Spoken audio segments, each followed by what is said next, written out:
Praise the lord. దేవుని శ్రేష్టమైన నామమునకు మహిమ కలుగును గాక. ఈరోజు దేవుని వాగ్దానము, బాధింపబడు వారి పక్షమున యెహోవా వ్యాజ్యమాడుననియు దరిద్రులకు ఆయన న్యాయం తీర్చుననియు నేను ఎరుగుదును. 140వ కీర్తన 12వ చరణము. ఈ ఉదయకాల సమయంలో నమ్మదగిన దేవుడే మనందరితో మాట్లాడుతున్నాడు. బాధింపబడిన వారి పక్షమున యెహోవా వ్యాజ్యమాడునని, దరిద్రులకు న్యాయం తీర్చును అని. ఇక్కడ రెండు గుంపులను చూస్తున్నాం కదా. ఈ ఇద్దరికి సమాజంలో విలువ అనేది లేదు. బాధలు ఎక్కువే, బాధించేవారు ఎక్కువే. ఎన్ని సంవత్సరాలు గడిచినా, ఎన్ని నెలలు వచ్చినా జీవితాలు మారవు, ఆశీర్వాదాన్ని చూడలేరు, ఒక మార్పు అనేది ఉండదు. ఎక్కడ చూసినా ఈ రెండు గుంపులు ఉంటాయి. బాధపడేవారు ఉంటారు, బాధించేవారు ఉంటారు.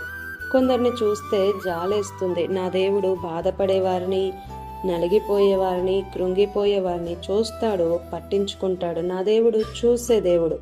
కన్ను నిర్మించిన వాడిని కానకుండునా అంటున్నాడు. ఇశ్రాయేలీలు 430 సంవత్సరాలు చెరసాలలో శ్రమలు అనుభవించారు.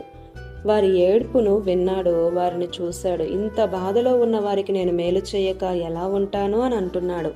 కార్యాలను చేసే దేవుడు, మహత్ కార్యాలు, అద్భుతాలు చేసే సమర్థుడు దేవుడు నీ పక్షానున్నాడు. ఆయన కనికరం నీ మీద ఉంటుంది.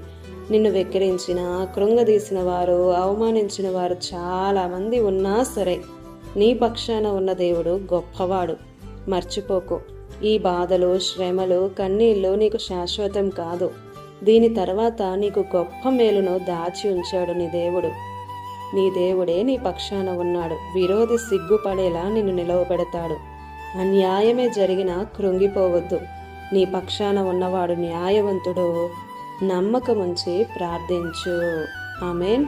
ఇది నా వాగ్దానం మనందరి జీవితాలలో నెరవేరాలని కోరుతూ దేవుని సువార్త పరిచర్యలో మీ సహోదరి Prasanna. God bless you. Amen.